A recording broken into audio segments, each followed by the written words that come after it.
Have you ever felt like your soul is quietly whispering there's more, but you're just too busy, too tired, or really too skeptical to listen? Imagine if your path to healing, to peace, even to weight loss, started not with a new plan, but maybe with a deeper conversation with yourself. You're listening to the Lose Weight for the Last Time podcast, where we free the moms so that they can lose weight for the last time and live their best lives for the first time, maybe in a really long time. I'm your host, Laura Conley, certified life and weight loss coach. Today, we're asking, what if your extra weight isn't the real issue, but a symptom of disconnection from your truth, your intuition, and your inner child? To help us explore that, I'm joined by my friend, Jenni Conn, an energetic mentor, psychic medium, and founder of the Medium Experience and the Experience Retreats. She is known for her emotionally elegant yet straightforward approach to transformation.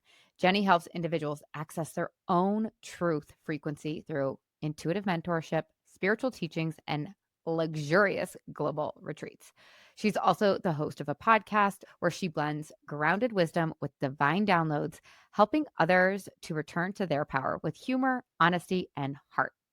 In this episode, you're going to learn what your truth frequency even is and how to tune into it so that you can change your relationship with food and your body. You'll also hear my experience with my intuition and it guiding me towards losing weight for the last time. You'll also learn why building a relationship with stillness is your secret weapon against burnout. How unprocessed emotion, not calories, is often what's weighing you down. Plus, we'll talk about the surprising link between mediumship, emotional safety, and dropping the emotional armor that's keeping you stuck. So, if you're ready to stop outsourcing your power and start listening to your own soul, stick around for this episode of Lose Weight for the Last Time.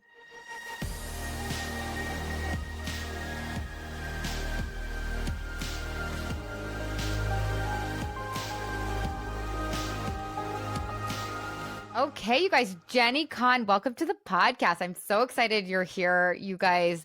I met Jenni at a gala in December and I was immediately drawn to her. And I was like, you have to come teach the Yum Mums. You have to come on the podcast. We have to do all the things. You have to come to my birthday party.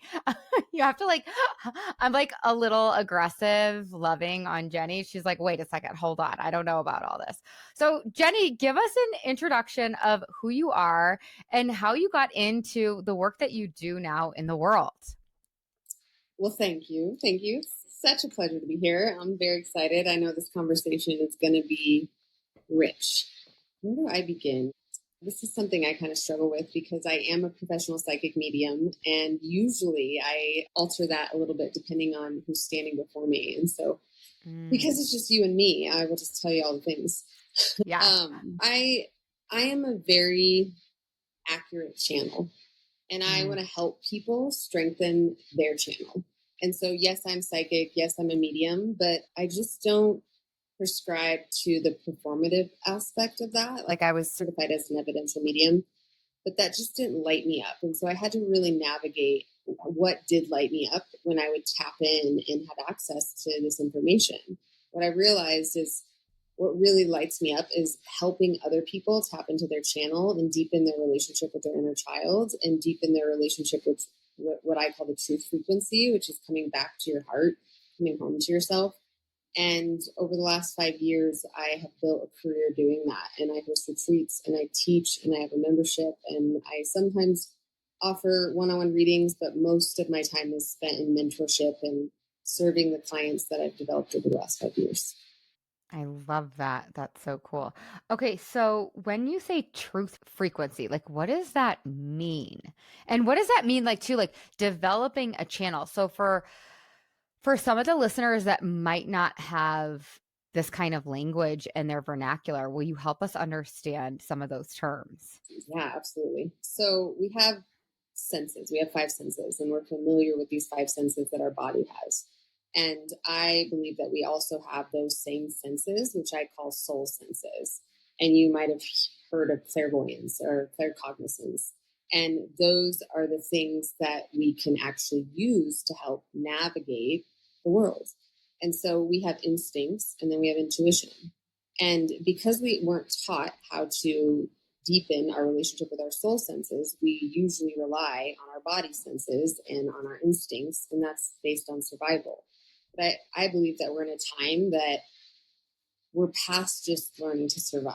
We have a bigger mission, and that's evolution. And so, if we bring our soul online and we develop these soul senses, we can actually live our life through more of a creator lens.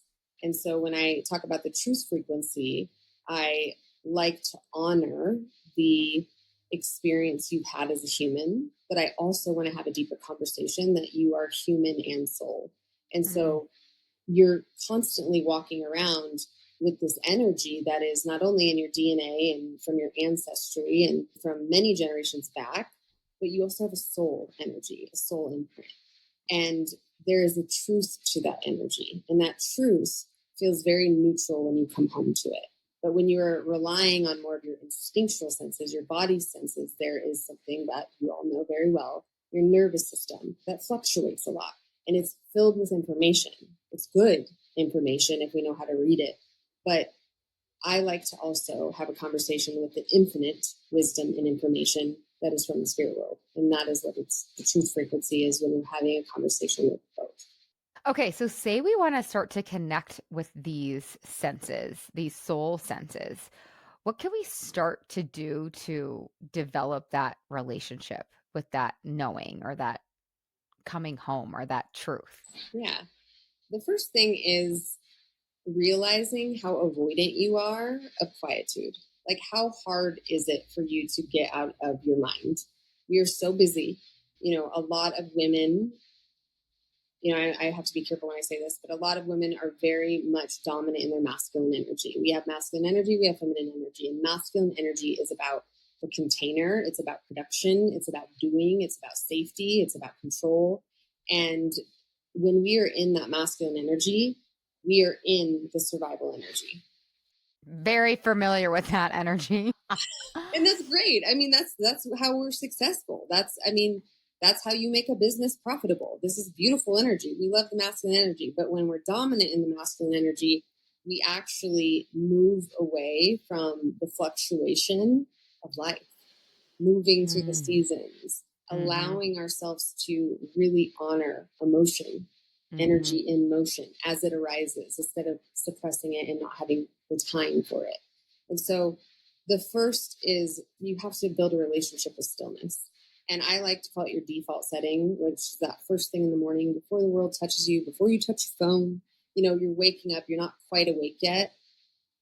You feel a little bit neutral in your body. You feel this home within yourself. And that's the part of yourself that you might even like say to yourself, nobody really knows me. Nobody really knows me. And I want to extract more of that energy because that is your truth. And it starts with inner child work because you have to peel back the layers of conditioning. You have to peel back the layers of what society or family or friends told you needed to be to feel safe, to feel accepted, to feel loved, to feel included. And it's a becoming, it's an unveiling, it's a journey. And this journey is just like you go to the gym. You go to the gym because it's maintenance. You eat healthy, it's maintenance. Your spirituality, healing, that's also maintenance. You don't just heal once. It's a Oh, yeah. constant evolution of you returning home to who you truly are. Yeah, we always talk about on this podcast and inside my containers about like this is just a lifelong practice, like as it should be. We're never done.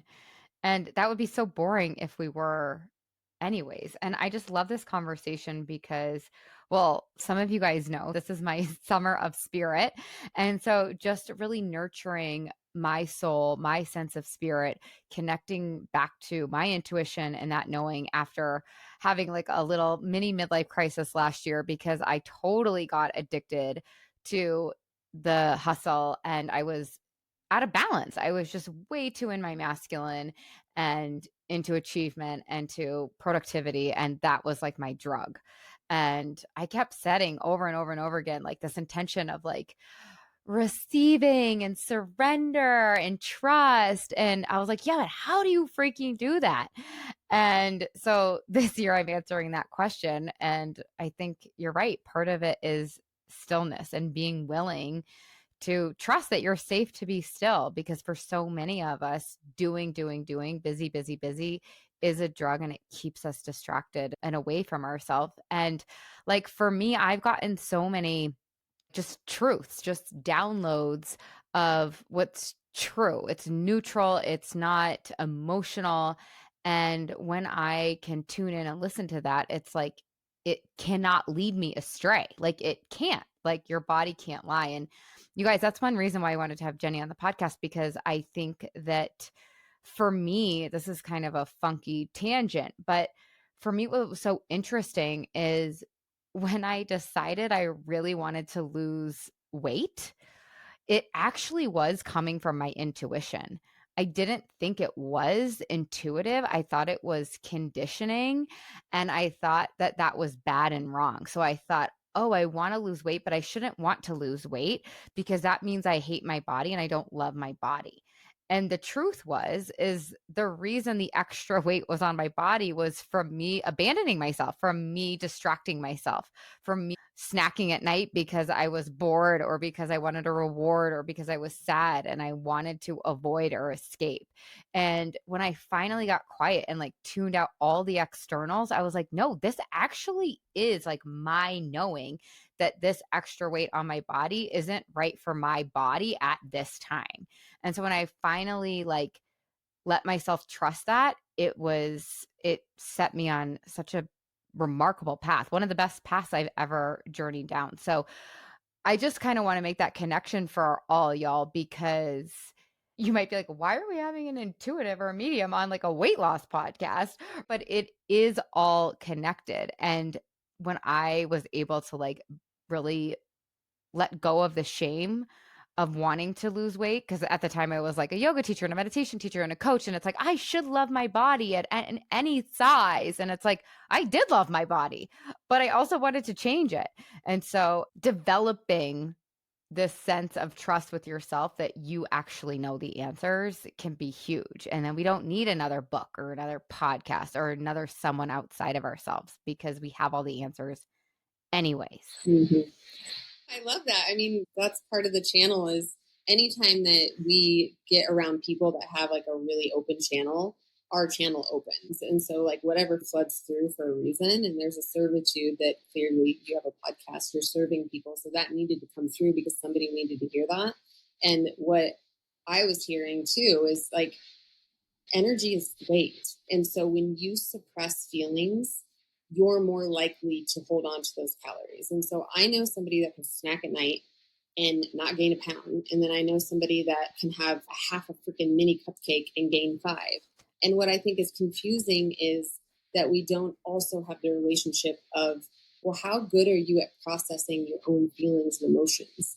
And the people that cry all the time, like myself, I mean, my astrology supports that, but I am very emotional and I cry a lot. Therefore, I'm the person that can eat whatever I want. And, you know, I'm also 42 years old, so it's not like I'm super real thin, but I was somebody that can kind of do what I want and not work out. And people would be like, I hate you. I'm like, I don't know. I just cry all the time, and that lets me eat whatever I want. Now, I've seen that correlation be made in this work. And I've seen people come to me that have had extremely challenging childhoods, a lot of unresolved trauma, never done somatic work. When they start doing the deep somatic healing and they start understanding their astrology chart or their human design chart, and they start working with somebody that has a very open channel so they can start to communicate and get the downloads they need from the truth frequency, what's happening? All of a sudden, their relationship with their body changes and weight is dropping off of them because they're not hoarding whatever they think they need to hoard to feel safe here. Yeah, exactly. Yes, such a safety thing. When you talk about inner child, what do you mean? Can you say more about that? Yeah, that was like my first love. So that was the first thing I sort of enveloped into mediumship. And it's because I wanted to be a child psychologist or a kindergarten teacher when I was younger. And there's just this purity and this innocence that lives with all of us. And Mm. so what I realized when I would utilize the tools that I had been taught to do evidential mediumship, one of the things I was connecting with right away was more of that inner child frequency, that purity, that innocence. And I thought, why am I spending my time trying to connect people with souls that no longer are embodied? Why don't I try to work with people that want to connect to the soul still in their body and first start at that experience that started everything and return them to that innocence? And so it really is different for every single person, but it starts on the belief of you are pure, like you are light consciousness. You have the ability to return to your heart. Let's Mm. talk about it and see what we need to do to get you there. Okay, so we are halfway through the year. What do you think the remainder of 2025 has in store for us? It was a rough start. We're in a 9 year, numerologically speaking. And that means that there's a lot of things wrapping up. We're going through this sort of what needs to be checked off the list? What relationship needs to end? What do we need to do to set ourselves up for success for next year? So I think that we started out this year with some really tough astrological aspects. And then also there's a lot of planets changing signs, like big planets that take a year or 2 years or 15 years changing signs. And so that is astrologically the atmosphere changes, meaning we feel it. We feel different in a new climate. And that climate is supporting us in being more honest, being more direct, being more forthright about what we want and what we desire, being unapologetic about being seen in the way that we have this hint in the back of our mind to be seen. So, like, there's people, in this field of work, I want to say, like the coaching or the mentorship or the writers or the creators, they have this knowing and they're embarrassed of it because they're like, well, I don't want to be famous, but I have this glimpse of being known. It's just always this going back and forth of, I don't know how to be what I see myself being because I immediately develop imposter syndrome because I've carried the judgments that I've had against every person that I've ever seen that I think is fraudulent. And so really it's our own judgments that are binding us from people that our intuition has said they're not being authentic.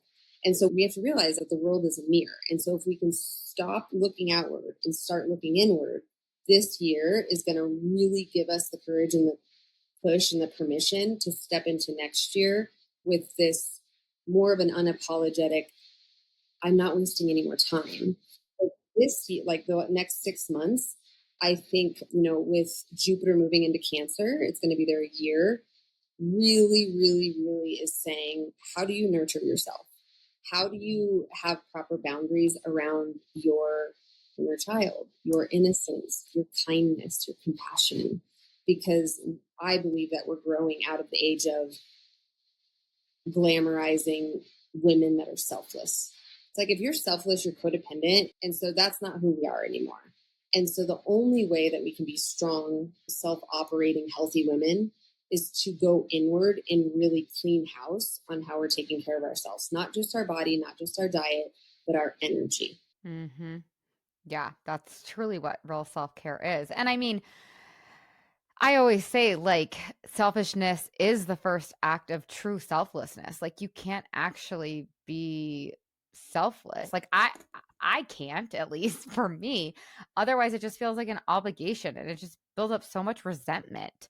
And like, my goal is to free the moms of all the traps. Yes, the diet culture trap, but also the trap of just the playbook we've been given as moms and women in our society. It's one big trap. And the irony is, I can't actually pass down what I want to pass down to my kids without first filling my cup. Like, I can't do it. And I mean, I can, but it feels horrible. And then what messages are they getting watching me be that version that is not authentic? Okay, I had some questions.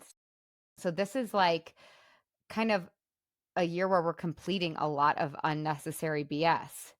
I love that. I'm here for this unapologetic self stuff. I was just talking about this on the last podcast interview I did, where it's like, it's just not even logical to not put your oxygen mask on first. It's actually like illogical.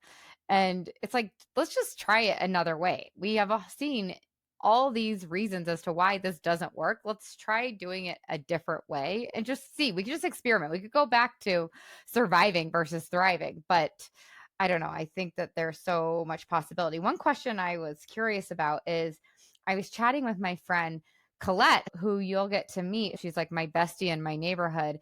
And she and I were like, why are the men, and this is just our judgment, so you can like totally squash this if it's that, but I'm curious if you ever see this. Like, why are the men a little bit more resistant to some of this work? Like, I've noticed my husband, not so much my husband, more like my dad or more kind of guy friends. My husband's like, I would say kind of middle of the road, but it's not like he's not doing energy readings left and right. He's not like cutting cords and shit. But I'm just curious, like, do you know why? I mean, maybe we're totally wrong with this conclusion, but is there something there? Yeah. Well, I mean, I believe so. And there's two reasons. One, the wounds of the patriarchy affected men as well. So, one, there's a belief that it's not safe to lean into that type of surrender and vulnerability. So, that is something that women have tried to get overly masculine to their men and tell them what they need.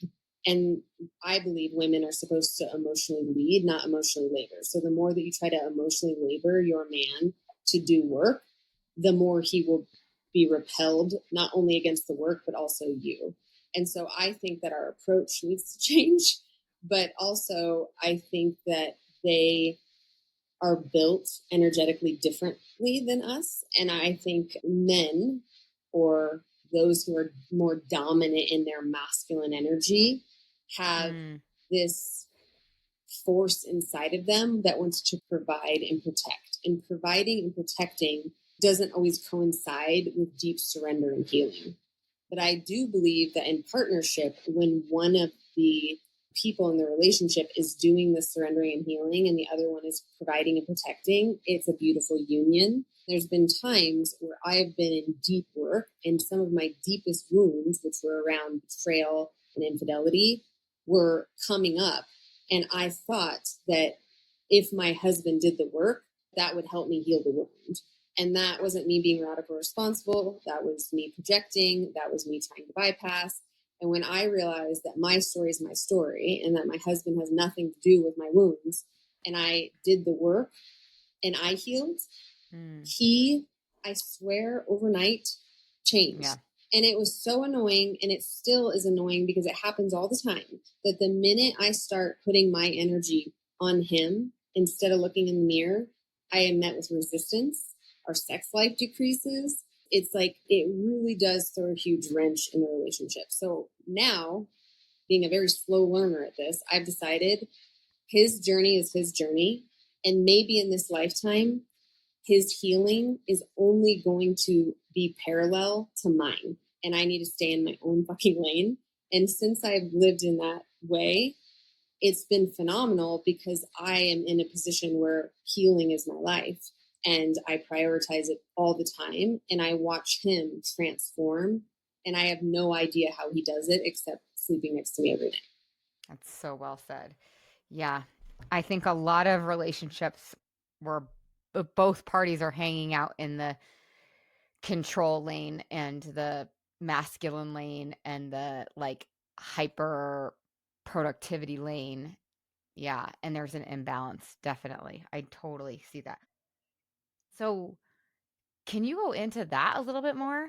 Yeah. So I have a course called Spirit Led Life, and this is one of the modules in that. And so I had to really sit like, how am I going to speak about this work in a way that is digestible and practical enough for women to really integrate in real time, because not everybody can sit in what they call sitting in the power, sitting in circle, and you really truly just sit in a circle of silence to develop your mediumship. And I'm like, there has to be another way. Like, how can I make this a little bit more cognitive? And this is where my masculine energy came in, because I was like, how can I put this in form? Yeah. But, this is something that came through that I it was so clear to me. And I feel that there's usually someone that has the role in partnership, but I also have seen this more dominant in women of being an emotional leader. And those are the people that life has been complicated and they know that there's more. And they are meant to raise the frequency and they are meant to Mm, develop boundaries and they are meant to do the deeper work to rewire not only their nervous system, but do the healing that is going to change generational trauma and raise the frequency of this planet. And so if you stay focused on emotionally leading by doing your work and, like I said, staying in your lane, then you're not going to be walking around trying to emotionally labor, which is just codependency on if you're okay, I'm okay. Or when you read a book, know who you're going to give it to because you know who it's reminding you of instead of sitting and saying, I am reading this. I'm reading this for me, not so I can teach it, not so I can talk about it, not so I can be the one that repeats what the author says, but because I need to let it sink into my own being to give yeah. myself room to Oh transform. my God, that was so me. I'm like, I know. I'm going to figure out how to be in my feminine and then I'm going to make a course. And then I was like, oh, Laura, that's so ironic. Yes. Yeah. Well, when we do that, I mean, when you're meant to do this work and serve, we have to catch ourselves. And if we do want to serve, it's fine, but we need to watch ourselves and say, I'm coming from a place that this is, and I know you do this, but this is new to me. Let's talk about it and set instead of this, I am embodied and healed and let me lead Yeah. you from, a hierarchy or a God complex or a platform. And that's what I see where I'm like, I don't subscribe. Yeah. No, same. I mean, we're all really like, walking each other home and we're all learning together. And it's also just so much more fun that way. I totally came from a guru culture in some of the yoga spaces that I was in. And I'm just like so not here for it. So much so that I'm like constantly like, you guys do not take my word as word. Like, put it through your own lens, put it through your own body, really. Like, anyways, how do you define feminine? Like, if I were to have you on the podcast, say this was January and like 6 months ago. So I was telling Jenni the other day, I was like, my word of the year is feminine. I didn't want it to be my word, but it like found me. It was like, we're going to really figure out how to balance the masculine and the feminine. And so I've been living into that question to your point. Like, I haven't figured it out yet. But what would your answer to that be? Like, how do you balance these two energies in a world that is, at least in our culture, at least what I see, is hyper masculine? How do you cultivate that? Everyone is different. And so, balancing to me, like when I hear the word balance, I think of Libra and like everything has to be fair. And to me, feminine and masculine energy is not that at all. It's moving every moment, every day. And it's understanding like when am I supposed to be holding boundaries, structure, and discipline for myself? And when am I supposed to be in flow? And when am I supposed to honor what is coming up? And when am I supposed to be aware and cyclical with the seasons? And that's why I love astrology so much, is because it really allows us to look deeper into like, well, what is up for me right now? And do I need to be reining it in and having firmer boundaries, or can I be in surrender? And what does that do to me? How do I respond? But really, feminine energy is complete release of knowing and control. It is, I trust myself. I trust my timeline. I trust my karma. I trust my environment. And I accept with my whole being full duality of this human experience. Masculine energy is like, that might put us 10 minutes behind schedule. Like it's the order. And so I think when you're asking me, like, how does one find balance with more feminine energy? I would first ask them the question of, well, let's talk about your relationship with control. And a lot of people aren't going to even know that. Like, they're not going to know how to answer me until we get in the conversation and I get to know them. I attract a lot of women highly in their masculine. I work with a lot of successful women. I work with women that are in their masculine and they are successful. They have great careers. They've done great at being a mom. They're usually very strict on their freaking diet, which is really funny when I'm eating with them. Because I was like, can we talk about like other things besides food, but it's about control. It's about control. It's about Yeah. control. And no, I mean, I'm not trying to knock anybody. I'm observing that's Yeah. another control. And so what I've realized in my life is it's when I am in the most surrender, meaning I don't have any control, is when magic and miracles seep in. So if you want to strengthen your ability to manifest, feminine energy. If you want to have like true But miracles. Jenni, I'm scared. No, I know, but like, so what do we do? What do we do if we're like, okay, this sounds like good. Like, I love this. I'm in, but like, I'm so scared to let go.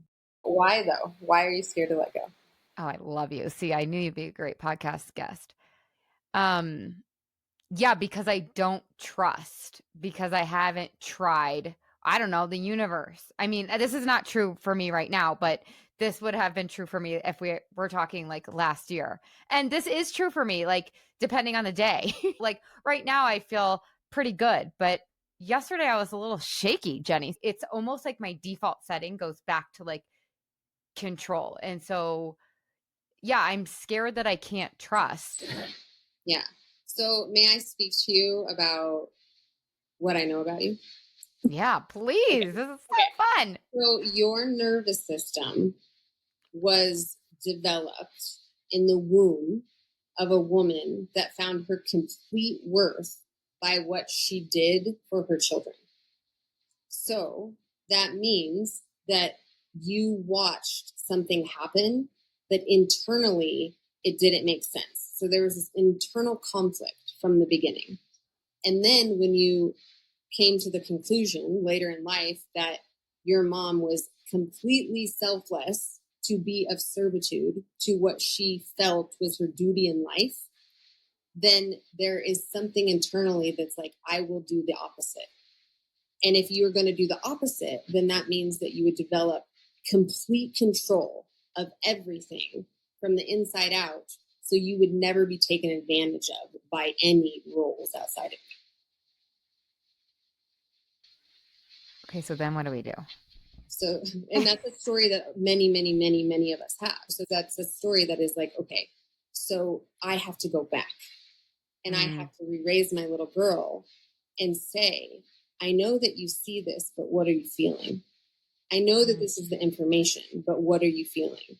And start to rebuild the relationship with the feeling versus the facts. And so I like to say in my world that it is about experience over evidence. Evidence is the masculine. Facts are the masculine. We seek the knowing because we want to reproduce what is already being done because that is safe. But the Exactly. experience is the information that's going to then allow us to be the innovators, the creators. And so that you have to move forward with no evidence, no facts, no confirmation, nothing, maybe not even validation. But when you strengthen the relationship with your little girl, then you can say, I trust me. And do I trust me for the world? I don't know yet. That's not my job. I trust me for me. Is my truth the same as your truth? Absolutely not. The only truth is that there are many truths.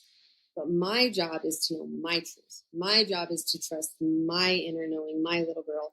And then I can start to ask for support from the universe and say, I need a sign here. I'm terrified. I feel it. I admit it, but I still want to move forward. Can you support me? I love that. Yeah. How does one develop their relationship with the universe or their guides or God or whatever we are calling that right now? Yeah.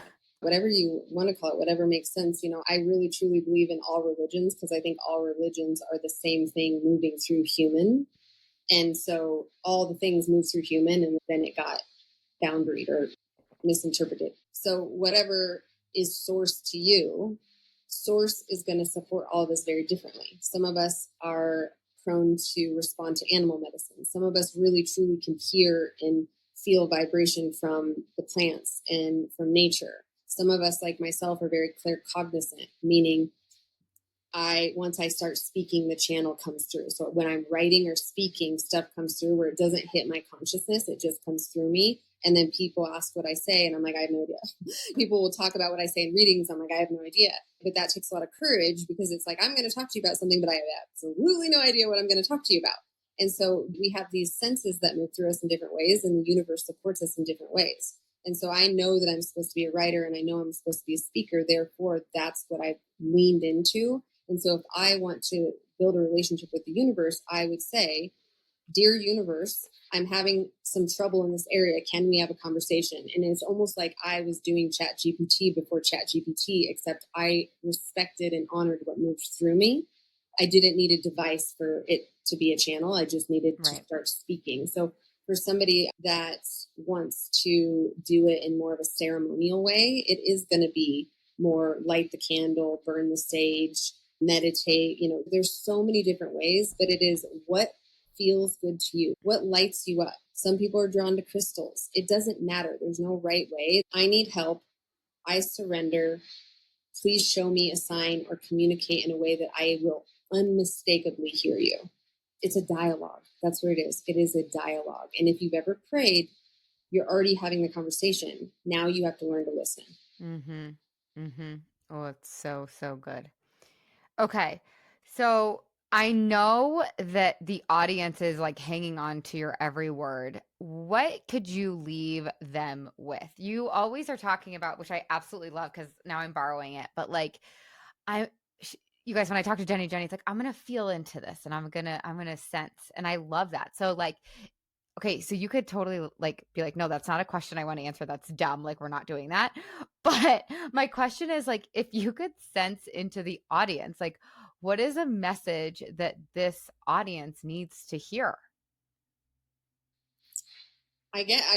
This came through pretty quickly, and it's like, nobody's gonna fucking save you. Like, nobody's gonna discover you. Nobody's gonna find you. Nobody's gonna be like, oh my God, you were so sweet. Have you ever thought of dot, dot, dot?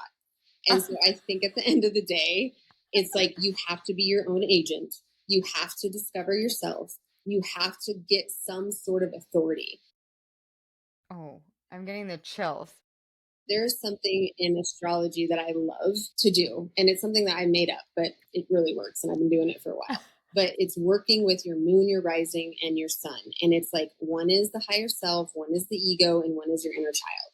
You have to understand who is in the driver's seat, and you have to bring back the proper authority in your life and stop letting your ego drive you around, and then get the discernment enough to know when your inner child is, we get addicted to our victimhood. So you're a victim once and then you're an addict. Stop.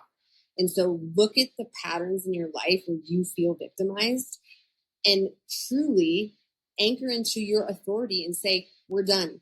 I love you, but we're done with this story. It has expired.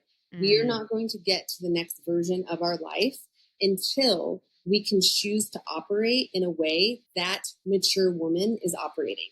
This is mm. childhood behavior, and we're done. And it's that type of authority that you have to look in the mirror and talk to yourself with, because no one else is going to do it for you. And if they do, you'll probably be offended. Yeah. So put your ego on the sidelines, heal your inner child, and seriously, stop wasting your time, because you're meant to do something if you are interested in this type of work. Oh my God. I'm so glad I asked that question. That was so clear. I got the major chills, full body. It's like freaking hot in here too.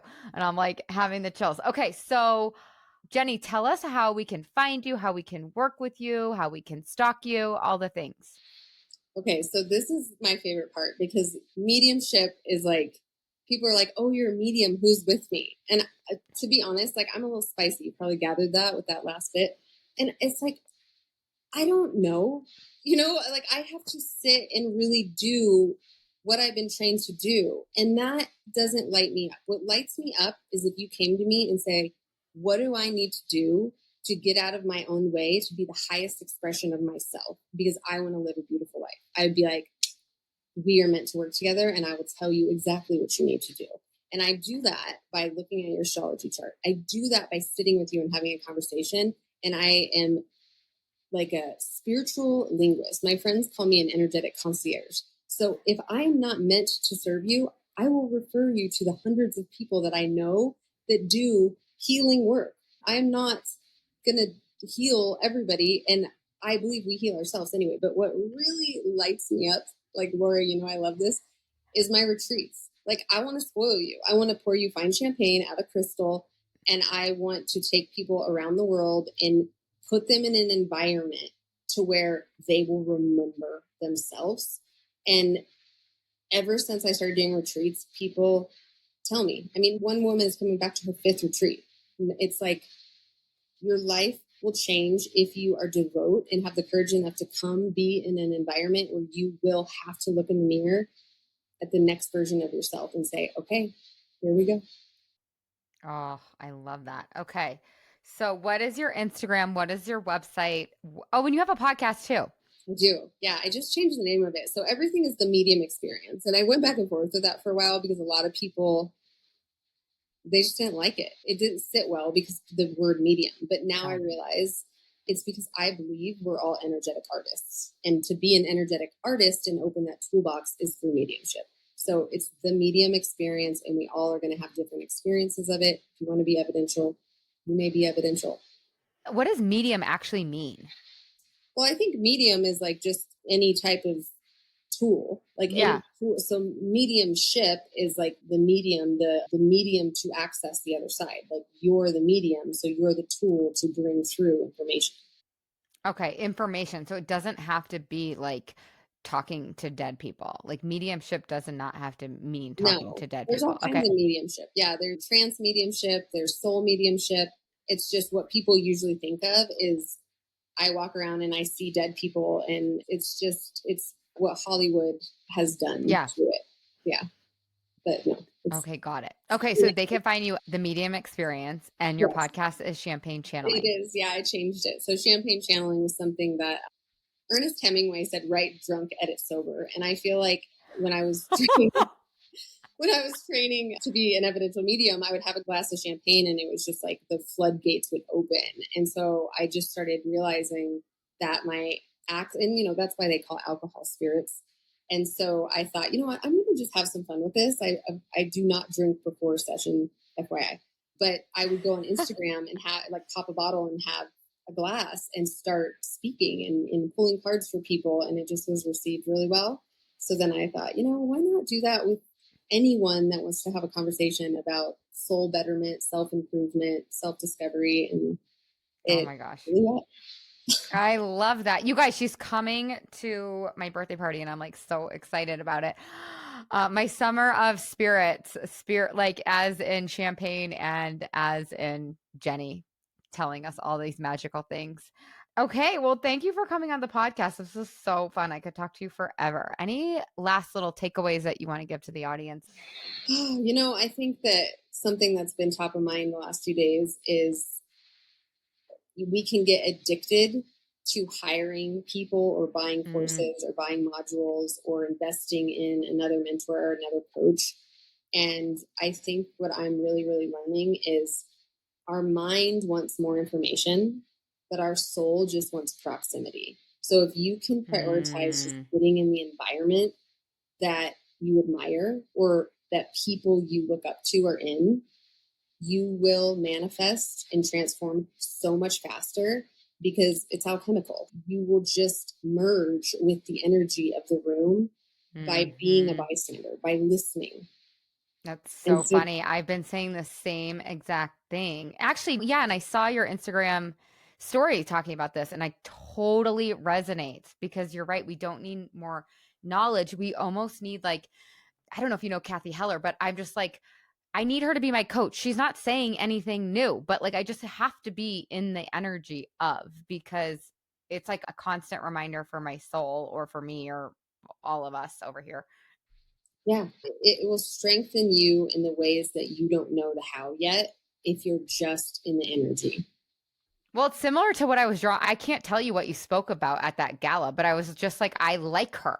Like, and I don't mean like I like her, like whatever, but kind of like I'm just drawn to you. And like that's sort of how I've been operating lately is one of my practices of like femininity or balancing the two energies, which I totally agree with, right? It's not like 50% and 50%. It's just how is it flowing? But my point is like every single person, and I've talked about this on the podcast a lot lately, like every person in my life has to be like a full body yes. Like my nanny, my cleaning person, the freaking dog trainer lady. It has to be a full body yes, because I don't know. It just that's my new bar or my new boundary, or just like so many of us women were so used to tolerating so much BS. And it's just like I'm just not available for tolerating anymore. Yeah. This is like just a quick story that I think is so awesome, but it's because I trust myself. And so I don't know if you guys know who Jamie Beck is, but Jamie Beck, I fangirl Jamie Beck, and she is a photographer. She's an artist. She looks like she's just from a French painting. She just walks around Provence, like Oh, it's Provence, okay. Provence. Did I just say that wrong? Provence. I don't know. One of Provence. my best friends is French. She's like Aix-en-Provence. I'm like, I oh know my I God. say it wrong all the time, and now I've been corrected so many times. I'm like, shit, I don't know Yeah, how to now say it. now I'm scared to say this out loud. But I joined her community a while back. So she moved from New York and just never left. And she takes these beautiful pictures, and she has this art, and she's just amazing. And so she started this community. I'm never in this community, like ever. And it has artists from all over the world. They paint, they sew, they do all these things that I would like to do, like the French lifestyle, but I Yeah. haven't made time because maybe I'm also masculine a little bit. Anyway, it inspires me from time to time. I go in there, but it also has like a million channels.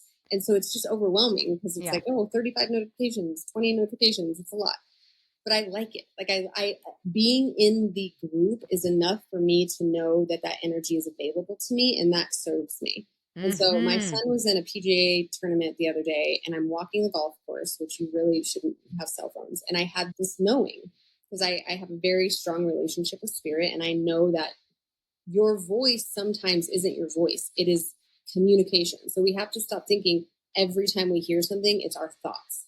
If it came out of nowhere, maybe give it a little bit more credit. And it was said, check your email. And I was like, okay, so I got my phone out. It was 10 a.m. and at 9:59 a.m., an email came out and it was like Jamie Beck retreat.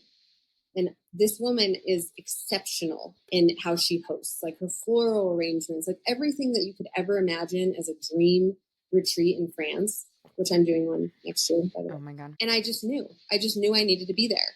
And I said it out loud to my husband, and he said, we'll get a room. And I almost didn't. And then I heard, like, book now. Oh. So I didn't read the itinerary. I didn't read anything. I looked at the dates, buy now. In 30 minutes, it's sold out. And it's for 30 people. So in 30 minutes, 30 people signed up. And I thought, you know what? This is how my life works, because I didn't ask questions. I didn't say, show me the itinerary. I didn't say, I don't know if that will work. I trusted. I trusted that I needed to be in the membership. I trusted to open my email. I trusted to buy now. And that is an example of how I lead my life, is when I have a knowing, I respond. And that it's such an easier way to live too, actually. Once you cultivate it, it's actually so much more, it's just effortless. But yeah, it can be scary. Oh my God. Okay, I think this woman is who inspired my client to go move to France. Now that I'm stalking her. This is so amazing. crazy. She's just amazing. And I'm just so, and my dream is to have her be a facilitator at my retreat. And now I just know that this is all, I know it's in motion. Yeah. And it was the same with Gordon Smith, who's one of the most evidential mediums in the world. I went to the UK to train with him, and everybody was afraid to go to his table and, respecting him as they should. And I walked right up and was like, my name is Jenni. I'm from Colorado. I'm excited to meet you. I heard you on my podcast. And, I talked to him like I would talk to anybody. Did buy, I think, him a bottle of champagne the first time I met him, but that's just his signature.